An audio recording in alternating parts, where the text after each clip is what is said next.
নমস্কাৰ মৰমৰ ছাত্ৰ ছাত্ৰীসকল আজি মই ক্লাছ 10 কাৰণে লৈ আহিছোঁ সমান্তৰ প্ৰগতি অনুশীলনী 5.2 তো এইটো অনুশীলনী প্ৰশ্নবিলাক মই এটা এটাকৈ আলোচনা কৰি যাম আৰু গোটেই প্ৰশ্নবিলাক কেনেকৈ সলভ কৰা হয় গোটেইখিনি মই কৰি দিম তোমালোকে সম্পূৰ্ণ ভিডিঅ'টো মনোযোগ দি চোৱা আৰু বহি নোটবিলাক লিখি ল'বা ঠিক আছে প্ৰথমটো প্ৰশ্ন হ'ল যে তলৰ সমান্তৰ প্ৰগতিসমূহৰ যোগফল উলিওৱা তাৰ মানে আমাক ইয়াত চাৰিটা টোটাল প্ৰশ্ন দিয়া আছে মই এটাহে প্ৰশ্ন লিখিছিলোঁ তো এই যি চাৰিটা প্ৰশ্ন দিয়া আছে এই চাৰিটা প্ৰশ্নৰ আমি যোগফল উলিয়াব লাগে ঠিক আছে তো যোগফল উলিওৱাৰ কাৰণে এটা সূত্ৰ আছে সেই সূত্ৰটো আমি মনত ৰাখিব লাগিব আৰু এই সূত্ৰ ব্যৱহাৰ কৰি আমি যোগফল উলাম সূত্ৰটো হয় Sn = n/2 ঠিক আছে into 2a plus n minus 1 into d ঠিক আছে ইয়াতে চোৱা মই লিখিছো s মানে হয় যোগফল যাক ইংলিছত আমি সাম বুলি কওঁ আৰু যেটো n লিখিছো n মানে কিমানটা পদলৈ যোগফল ওলাব লাগিব হেতু হল n সাপোজ 10টা পদলৈ যোগফল ওলাব লাগে তেনেহলে মই লিখিম s10 যদি 20টা পদৰ যোগফল ওলাব লাগে মই লিখিম s20 যদি 30টা পদৰ যোগফল ওলাব লাগে s30 যদি 100টা পদৰ যোগফল ওলাব লাগে s100 বুজি গলা n মানে হয় আমি কিমানটা পদলৈ যোগফল ওলাম হেতু হয় n ঠিক আছে তো যোগফল উলিওৱাৰ কাৰণে আমি এই সূত্ৰটো ব্যৱহাৰ কৰিম সূত্ৰটো হ'ল Sn = n/2 into third bracket মানে ইনটু দিম ইয়াতে 2a plus n minus 1 into d যদি এই সূত্ৰটো ব্যৱহাৰ কৰি আমি যোগফল উলিয়াও তেনেহলে আমাক কি দৰকাৰ হ'ব তোমালোকে চোৱা প্ৰথমতে আমাক দৰকাৰ হ'ব n মানে কি আছিলে পদৰ সংখ্যা মানে কিমানটা পদলৈ যোগফল ওলাব লাগে পদৰ সংখ্যা n মানে বুজি পাম আমি পদৰ সংখ্যা ঠিক আছে তাৰ পিছত এটা আছে a মানে আমি বুজি পাও প্ৰথম পদ আমি সমান্তৰ প্ৰগতিটোৰ প্ৰথমতে প্ৰথম পদটো লিখি ল'ব লাগিব প্ৰথম পদটো কি আছে ঠিক আছে আৰু ইয়াতে যেটো n দিয়া আছে n মানে হয় পদৰ সংখ্যা আৰু ইয়াতে যেটো d লিখা আছে d মানে হয় সাধাৰণ অন্তৰ তাৰ মানে এইটো আমি সমান্তৰ প্ৰগতিটোৰ পৰা ওলাই লম যেটো আমাক সমান্তৰ প্ৰগতি দিয়া থাকিব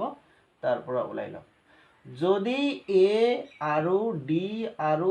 n আমি পাই যাও তেনেহলে আমি ইজিলি যোগফল উলিয়াব পাৰিম ঠিক আছে তো তোমালোকে সব এই সূত্ৰটো ব্যৱহাৰ কৰি কেনেকৈ যোগফল উলিওৱা হয় তাৰে মই প্ৰথম প্ৰশ্নটো লৈছো নম্বৰ 1 কোৱেশ্চন ইয়াতে এটা সমান্তৰ প্ৰগতি দিয়া আছে আৰু কিমানটা পদলৈ যোগফল ওলাব লাগে হেতুৱা কৈ দিছে এইটো যেটো সমান্তৰ প্ৰগতি দিয়া আছে 2, 7, 12 ... এইটো এটা সমান্তৰ প্ৰগতি হয় এই প্ৰগতিটোৰ আমি যোগফল ওলাব লাগে কিমানটা পদলৈ 10টা পদলৈ মানে ইয়াতে টোটাল 10টা পদ আছে সেই 10টা পদৰ আমি যোগফল উলিয়াব লাগে তো কেনেকৈ কৰা হয় সলিউশন আমাক যেটো সমান্তৰ প্ৰগতি ইয়াতে দিয়া আছে এই সমান্তৰ প্ৰগতিটোৰ পৰা আমি a প্ৰথম পদ আৰু সাধাৰণ অন্তৰ d ওলাই ল'ব লাগিব ঠিক আছে ইয়াত প্ৰথম পদ সোৱা প্ৰথমতে কোনটো পদ আছে 2 আছে এইটোক আমি a দি বুজাও তো a = 2 ঠিক আছে তাৰ পিছত লাগে আমাক সাধাৰণ অন্তৰ মানে বুজি পাও d d ৰ মান কেনেকৈ ওলাও d ৰ মান ওলাবলৈ হলে ওচৰা ওচৰিকে দুটা পদ লও দ্বিতীয় পদৰ পৰা প্ৰথম পদটো বিয়োগ কৰি দিও নাইবা যদি মই ওচৰা ওচৰি এই দুটা পদ লও দ্বিতীয় পদৰ পৰা প্ৰথমটো বিয়োগ কৰো তেতিয়া আমি সাধাৰণ অন্তৰ পাই যাম তো এই যদি মই প্ৰথমটো লও দ্বিতীয় পদ হল 7 প্ৰথম পদ হল 2 7 ৰ পৰা 2 মাইনাস কৰিম সাধাৰণ অন্তৰ পাই যাম তো লিখিম 7 - 2 = 5 এইটো হ'ব আমাৰ সাধাৰণ অন্তৰ যদি মই এই দুটা ললো হয় তেনেহলে মই লিখিলো হয় 12 - 7 12 ৰ পৰা 7 মাইনাস কৰিলো 5 পাম অৰ্থাৎ সাধাৰণ অন্তৰ আমি একে পাম যিকোনো এটাহে লিখিব লাগে ঠিক আছে তাৰ মানে আমি এইটো যেটো সমান্তৰ প্ৰগতি দিয়া আছে তাৰ পৰা আমি a ওলালো আৰু d ওলালো আৰু কিমানটা পদলৈ যোগফল ওলাব দিছে 10টা পদলৈ তাৰ মানে n ৰ মান কিমান হ'ব 10 বুজি পাইছা এতেকে যোগফল ওলাম 10টা পদলৈ তাৰ কাৰণে আগত সূত্ৰটো লিখিম Sn = n/2 into 2a plus n minus 1 into d এবাৰ তলে তলে মানবিলাক বহাই যাম s n ৰ মান কিমান দিয়া আছে আমাক 10 তো ইয়াতে লিখিম 10 ইকুয়াল টু n ৰ মান 10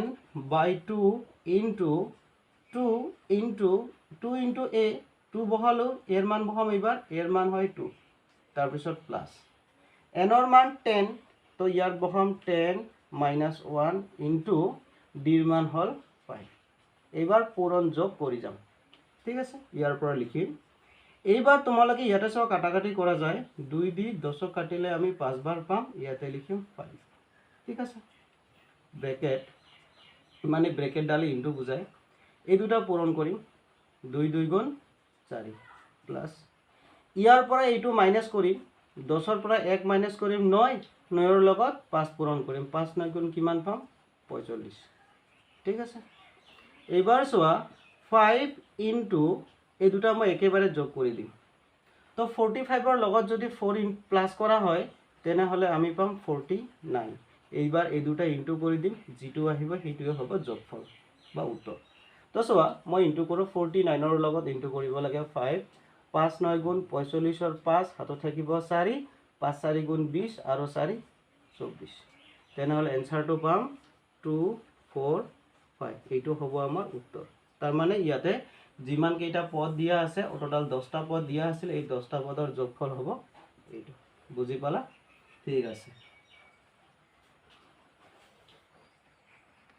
এইবাৰ তোমালোকে 2 নম্বৰ কোৱেশ্চনটো চোৱা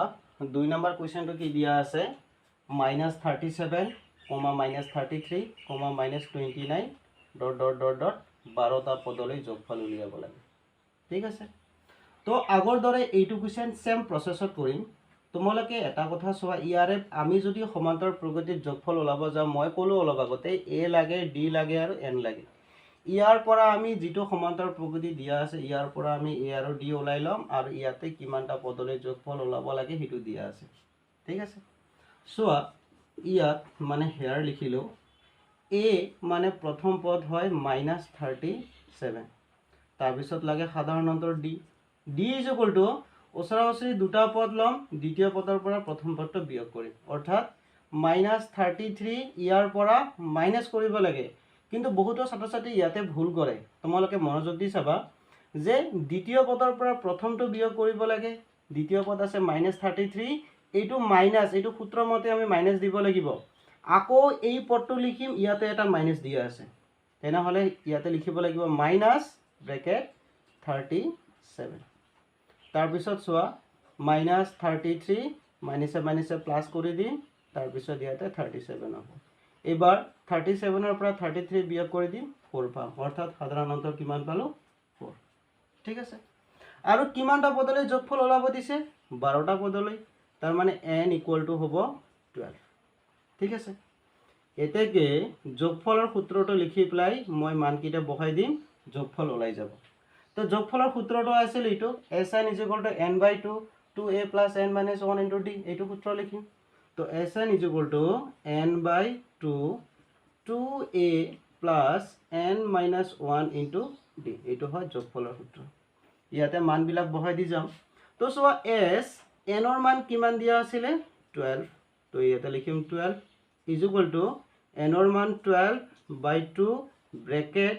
2 into এৰ মান কিমান আছে ইয়াতে আছে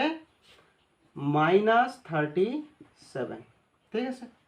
তাৰ পিছত প্লাস n ৰ মান হল 12 - 1 into d ৰ মান হয় 4 বুজি পালা এইখিনি তাৰ পিছত একো নাই আমি ক্যালকুলেশন কৰি যাম এটো কাটাকাটি কৰা যায় কাটাকাটি কৰি দিও 2 দি 12 ক যাব 6 বাৰ তো ইয়াতে লিখিম 6 into এই দুটা পূৰণ কৰি দিম মাইনাস চিন এটা আহিব 7 2 গুণ 14 ৰ 4 হাতত থাকিব 1 3 2 গুণ 6 আৰু 1 7 তাৰ পিছত প্লাস এইবাৰ কি কৰিম 12 ৰ পৰা মই 1 বিয়োগ কৰিম আৰু 4 পূৰণ কৰিম 12 ৰ পৰা 1 মাইনাস কৰিলে কিমান পাও 11 11 ৰ লগত 4 পূৰণ কৰিলে 4 11 কিমান পাও 44 ঠিক আছে এইবাৰ ইকুৱেল 6 into মই এই দুটা মাইনাস কৰি দিম সোয়া ইয়াতে আছে মাইনাস ইয়াতে আছে প্লাস আমি ডাঙৰটোৰ পৰা সৰুটো বাদ দিব লাগিব আৰু ডাঙৰৰ চিনটো আহি যাব তো ব্ৰেকেটত যিহেতু ডাঙৰ ইটো মাইনাছ চিন এটা আহি যাব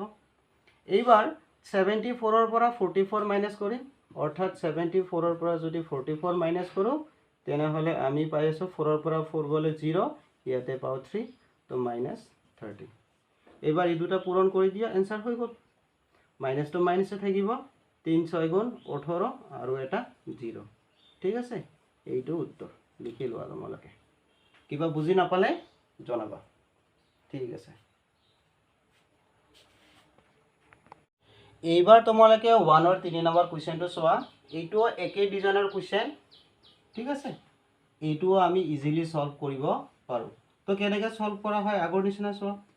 প্ৰথমতে এটা আমাক সমান্তৰ প্ৰকৃতি দিয়া আছে এই সমান্তৰ প্ৰকৃতিৰ পৰা আমি a আৰু d ৰ মান ওলাই লম আৰু ইয়াতে n ৰ মান দিয়া আছে ঠিক আছে তো চোৱা ইয়াৰ প্ৰথম পদ কিমান ইয়াৰ প্ৰথম পদ হ'ল 0.6 তো লিখিম হিয়াৰ মানে ইয়াত a = 0.6 বুজি পালা কমা দিও d = d ওলাম d ওলাবলৈ হলে 1.7 ৰ পৰা 0.6 মাইনাস কৰি দিম তো 1.7 minus 0.6 এবাৰ যদি মাইনাস কৰি দিও তেনেহলে পাম 1.1 এইটো হ'ব আমাৰ সাধাৰণ অন্ত ঠিক আছে আৰু কিমানটা পদৰ যোগফল ওলাব লাগে ইয়াতে দিয়াই আছে 100টা পদ তাৰ মানে n = 100 বুজি পাম ঠিক আছে এইবাৰ যোগফল ওলাম আগৰ দৰে sn = সূত্ৰটো লিখিম n/2 ব্ৰেকেটত 2a plus n minus 1 into d এইবাৰ মান কেইটা তলে তলে বহাই যাম চোৱা s n ৰ মান কিমান আছে 100 = এইবাৰ ইয়াতে মান বহাম n ৰ মান হল 100/2 into 2 into a ৰ মান 0.6 plus n ৰ মান হল 100 minus 1 into d ৰ মান হল 1.1 ঠিক আছে এটো থাৰ্ড ব্ৰেকেট হ'ব তাৰ পিছত চোৱা এইখিনিক আমি প্ৰথমতে কাটাকাটি কৰি লম 2 দি 100 যাব 50 বাৰ তো ইয়াতে লিখিম 50 ইনটু এবাৰ এটো পূৰণ কৰি দিম 2 লগত 0.6 ইনটু কৰিলে পাম 1.2 তোমালোকে ইনটু কৰি দিয়া ইয়াতে 0.6 আৰু 2 6 2 গুণ 12 দিয়ে থাকিব 1 তাৰ পিছত 2 1 গুণ 2 আৰু 2 0 0 আৰু হাতৰ 1 মানে একে হ'ব তো ইয়াতে 1.2 লিখিব লাগিব তো 1.2 পাম প্লাস এইবাৰ এইটো আছে 100 100 ৰ পৰা মই 1 মাইনাস কৰিম তেতিয়া পাম 99 ইয়াৰ লগত পূৰণ কৰিম 1.1 ঠিক আছে এবাৰ একো নাই ক্যালকুলেশন কৰি গলে হল সো 50 = 1.2 প্লাস এইটোক ইনটু কৰি লোৱা কেনেকৈ ইনটু কৰিম 99 1.1 ইনটু কৰি দিও 9 গুণ 9 9 গুণ 9 ইনটু 9 গুণ 9 9 গুণ 9 তেতিয়া হলে 9 থাকিব ইয়াতে যোগ কৰি দিম এবাৰ 9 9 18 হাতত থাকিব 1 তাৰ পিছত 9 আৰু হাতৰ একে 10 তো এটাৰ আগত দশমিক আছে ইয়াতে দশমিক বহাই দিম তেনে হলে কিমান আহিব 108.9 ঠিক আছে এইবাৰ 108.9 ইয়াৰ লগত যোগ কৰিম 1.2 ইয়াৰ পিছৰ লাইনত 50 ইনটু এই দুটা মই যোগ কৰি দিও তো ইয়াতে বহোৱা আছে ইয়াতে বহাও 1.2 ঠিক আছে এইবাৰ যোগ কৰি দিও 9 ৰ লগত 1 যোগ কৰি 9 প্লাস 2 11 ৰ একাটো থাকিব 1 তাৰ পিছত 8 9 1 10 ৰ থাকিব 1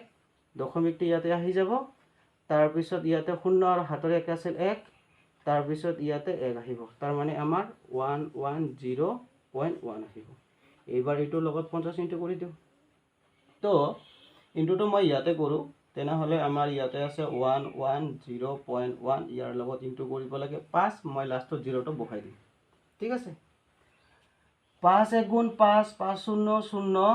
তাৰ পিছত 5 1 গুণ 5 5 1 গুণ 5 5 পালে এটা 0 বহিব কাৰণ 50 ইনটু হ'ব লগা আছিল এইবাৰ আমি দশমিক বহাই দিম ইয়াত যেহেতু এটা সংখ্যাৰ আগত দশমিক আছে ইয়াতে দশমিক হ'ব দশমিক পিছত 0 টো আমাক নালাগে তো আমাৰ এনসাৰটো হ'ব এইটো ঠিক আছে তেনেহলে এনসাৰটো হ'ব 5505 এইটো হ'ব আমাৰ যোগফল ঠিক আছে তো এই প্ৰশ্নটোৰ যোগফল হয় এইটো তোমালোকে লিখি লবা কিবা বুজি নাপালে কমেন্ট সেকশনত জনাবা ঠিক আছে থ্যাংক ইউ